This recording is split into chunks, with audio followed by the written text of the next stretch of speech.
Okay, let me be very real with you for a second. I know most of you are about to start your college journey, and now at this point you are confused ki either I should buy a new laptop or I should keep my this old laptop. You're not sure what is good for you in next 4 years, and if buying a laptop, then which one to buy, Windows versus Mac, best laptop under 50,000.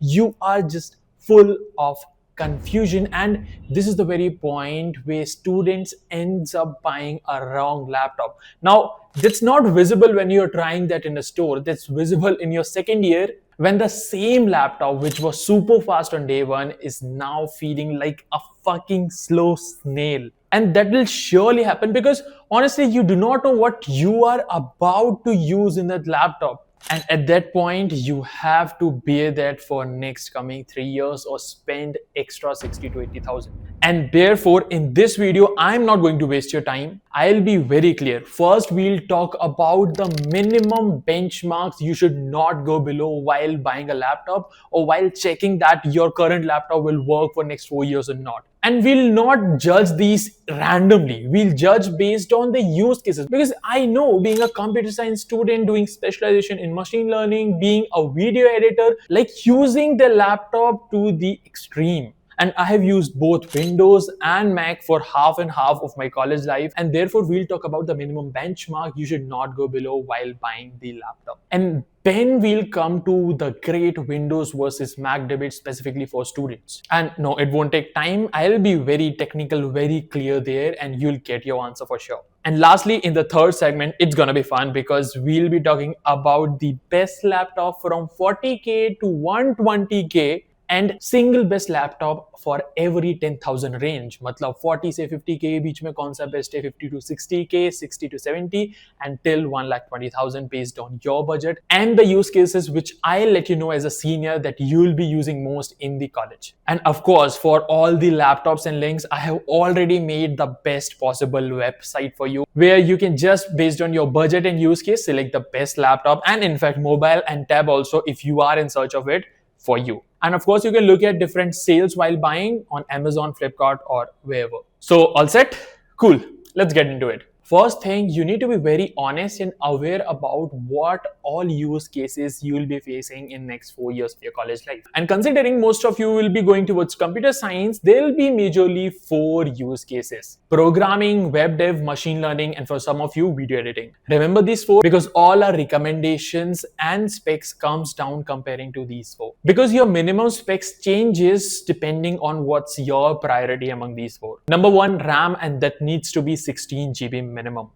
This is the floor. I'm not going to compromise below this. See, 8 GB sounds fine and of course is relatively cheaper, but it is only fine until your laptop is in the shop. The moment you open 16 Chrome tabs, VS Code, DaVinci Resolve, you'll see that 8 GB is nothing. Literally, your new machine will start hanging. Like it just chokes and you sit there like, why this new thing is fucking so slow already? But yeah, the only exception here is the Mac. Because Mac has something called as dynamic memory, where 8 GB sometimes acts like 12 or 16 GB depending on the use case. So yeah, for Mac, 8 GB might work if your work is light, but still 16 GB is what I'll recommend, especially if you're going for video editing. Now the second one is storage, and 512 GB SSD is minimum here. Trust me, 256 might feel okay, but by the second year, you'll already be filling up 200 GB plus of files. Specifically, if you have heavy ML datasets to train on or heavy video files to export, which you'll definitely have. Now, the third comes is the processor. And this completely depends on what you do. So if it is just college coding and web dev, then Intel Core i5 or Ryzen 5 or Core Ultra 5 or any of the Mac M chips are fine with integrated graphics. Because in this case, you probably might not be needing a GPU and therefore not a kind of gaming laptop needed. But if you are doing machine learning, then listen, you need an NVIDIA graphic card. And why so? Because ML runs on something called as CUDA, C-U-D-A. And CUDA only works on NVIDIA. So aim for an RTX 4050 or higher. And 6 GB of video memory is your entry. 8 GB is what I'll recommend. Done? Now, if it is about video editing, then I'll recommend going with any of the Apple M chips or Windows laptop with NVIDIA graphic card. plus a screen that has a close to 100% of sRGB ratio for color accuracy for better video editing, especially color grading. And of course, we'll discuss more about the technicalities here, but for now, you can consider these. And now here's the best part where most of the people get fooled with, and that is the generation of processors. Because see, the name alone is not enough. You need to see the number after it. For example, on Intel, the number right after the name is the generation. So in an i5 13420H, here 13 is the generation. And in i5 12325U, here 12 is the generation. And of course, the higher the generation, better the performance. In fact, in some of the cases, the higher generation with lesser processor. Let's say if it is i5 13 generation, that is faster than i7 11 generation. And for the simple rule, do not go below 12th generation. In fact, 13 is what I'll recommend. And on AMD, the first digit of the 4-digit numbers is the series. For example, in Ryzen 7 730U, here the 7, which is 7000, is the series. And again, higher the number, better the performance, and do not go below 5000. And again, here's the trap, like a higher generation is newer and better. So an old i7, let's say of 11th generation, is slower than a newer, let's say 13th generation i5. And that's exactly how people get fooled. Now coming to next factor, which is display, like keeping it simple, go for minimum full HD, that is 1080p, with an IPS or OLED panel and minimum of 300 nits of brightness. So you can actually see it in a brighter classroom. And if you can get a 16:10 screen, then even better. You'll see kind of more code, as in you'll get a more spacious screen. Now coming to the next factor, which is battery. For a full-fledged college day work, aim for 7 to 8 hours of real battery usage, not what company mentions. But yeah, warning you right now, if you're going for a Windows laptop, it won't last more than 3 to 4 hours. But yeah, here Mac is something exceptional. It gives you power with performance and a good battery backup of, personally, as per my experience, easily around 10 to 12 hours. But we'll come to it very soon that should you go for Windows or Mac, because there are some major cons of Mac which might stop you from buying it, and some major cons of Windows which you already might have known. But again, that depends on what kind of use case your priority is, and that I'll clear very soon.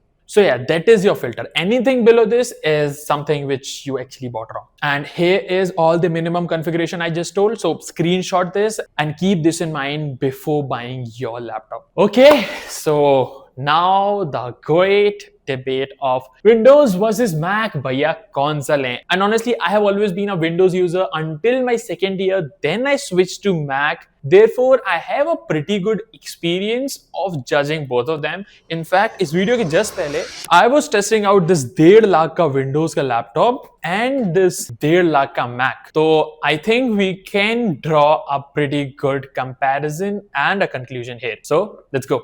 Okay, now here are the 4 real questions you need to answer, and these are basically the use cases for which you need to consider Windows versus Mac, and this will solve the complete debate for you. First one is the coding and web dev. So both are great, but here's the nuance. macOS is Unix based, which means its terminal behaves almost exactly like Linux servers, and your code will actually run on in the real world. This is why developers love Macs. Like way less of that, but it works of my machine drama. On Windows, you can get the same thing, but you have to install WSL, which is Windows Subsystem for Linux, which is basically a Linux running inside your Windows. It works great. It's just one extra step. So a tie, but a slight edge to Mac for pure convenience. Now the second use case here is machine learning, and it's just Windows. And it's not even close. The whole ML world, PyTorch, TensorFlow, all of it is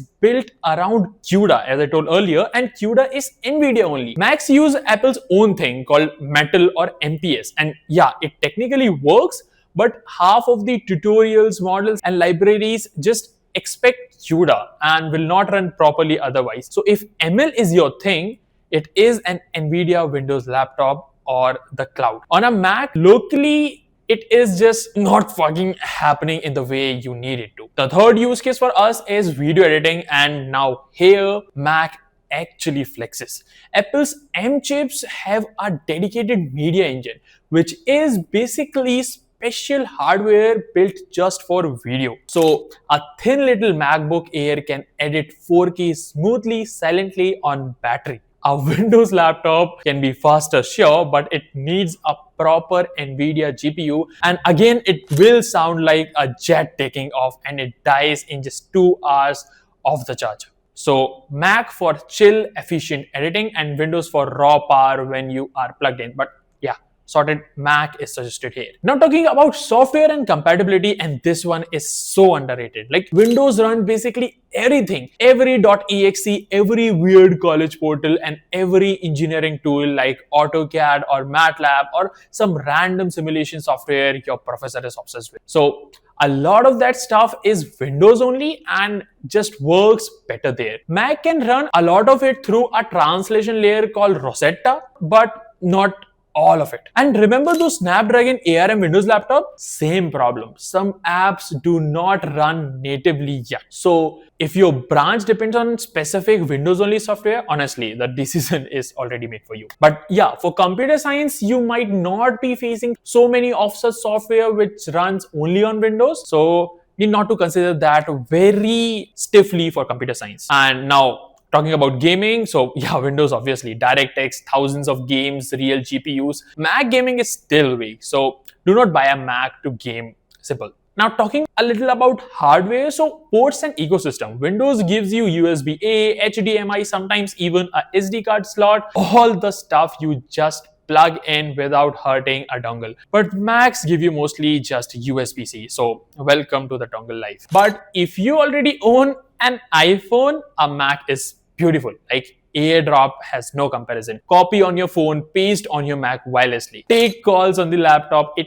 is just proper ecosystem. I have been using it for a year now and it is like just dangerously crazy. So if you are on an Android, Windows plays a little nicer with you. So the final verdict, and it is dead simple. Go Mac if you mostly code, write, edit a little, and you care more about battery, build, silence, and a great screen. And additionally, if you are in iPhone ecosystem and your ML runs on the cloud, then you can go for it. But go for Windows if you are serious about machine learning again, or for gaming and you want to upgrade it later. You need specific Windows only software, or you just want the most power for your money. Honestly, I would have gone for Mac based on my use cases. But here's one more thing you need to consider now. As of 2026, Apple just raised Mac prices in India. Literally in the last week of June by 30,000 to 70,000 on most models. So for a lot of students, the value leans even more towards Windows now. Macs are still fantastic, but they're just more expensive than they were a month ago.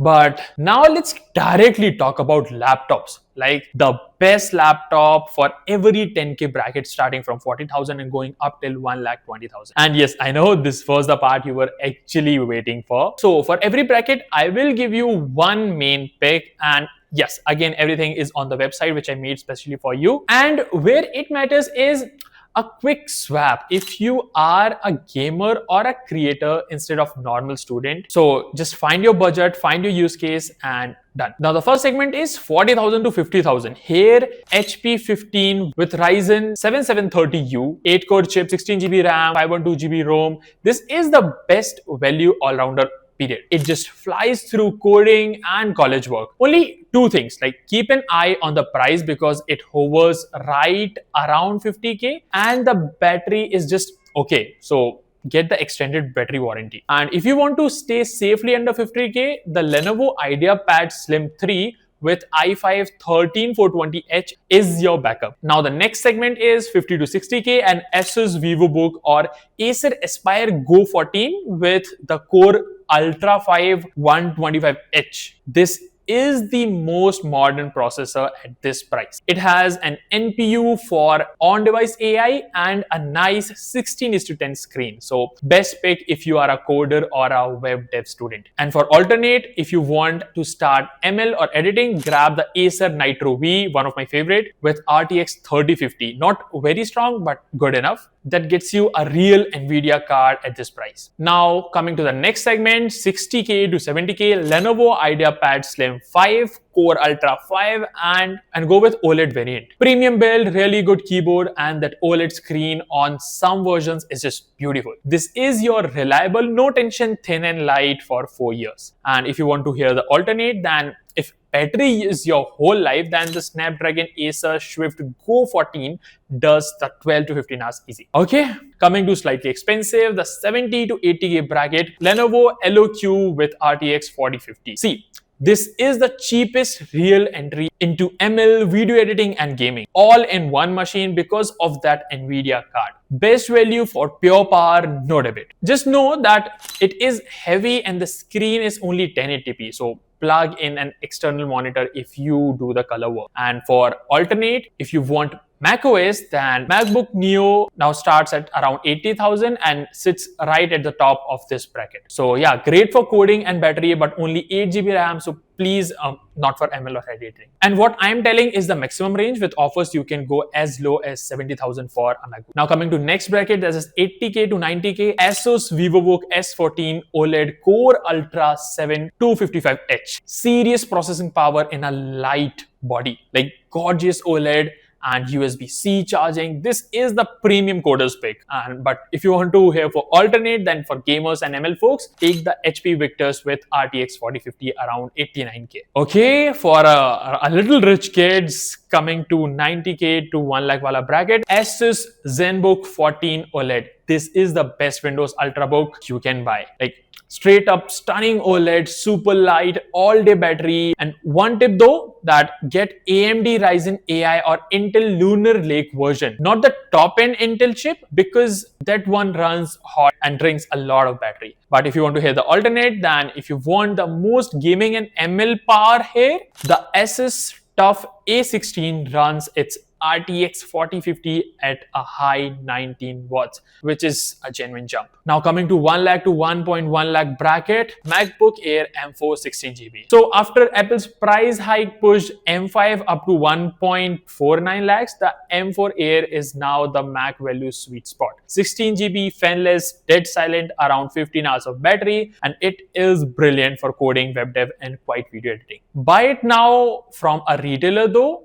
They usually sell it below Apple's own price store. So yeah, you can check that out from your local store. Coming to the last bracket, which is 1.1 lakh to 1.2 lakh, MacBook Air M4 with more storage or 15-inch or a premium Windows Ultrabook. But okay, honest talk here. In this bracket, you are paying for more storage or a bigger screen, not for more power. And listen, the serious gaming and ML machines with RTX 5060, 5070 start around 1.5 lakh, which is above this. So if that is your goal, either drop down to RTX 4050 laptop near 1 lakh or save up a little more. Do not stretch to 1.2 lakh thinking you'll get a deep learning beast, because it is just not here yet. And if you're good with this segment suggestions, then need not to wander around the internet. I have, as I already told, made a website specifically for you guys, so you can like just quickly go through all the laptops which I suggested or all the best laptops as per your use cases. So a quick recap of how not to buy a wrong laptop. Okay, 16GB RAM, 512GB SSD, or an i5 or Ryzen 5 or a better correct generation, and an Nvidia card only if you do ML or editing. Match that to your budget and you literally cannot go wrong. Now, I have put every single one of these picks and even some more on a website I built, sorted by budget and by use cases with the best buy links I could find. And being very honest here, those are affiliate links and that might help me a little, so I won't take wrong brands or run behind monetization. I just love doing this work. So if you want, that won't cost you extra, but that will just help me in some way. So if you buy through them, I might earn a small commission. That's just exciting for me. But no pressure at all. You can always go and directly buy. And I'll even suggest search offline if you can get better prices, especially for Apple. So just go pick your bracket, open the link, and this time get the right one. Do not go wrong. That's it for me. See you in the next one.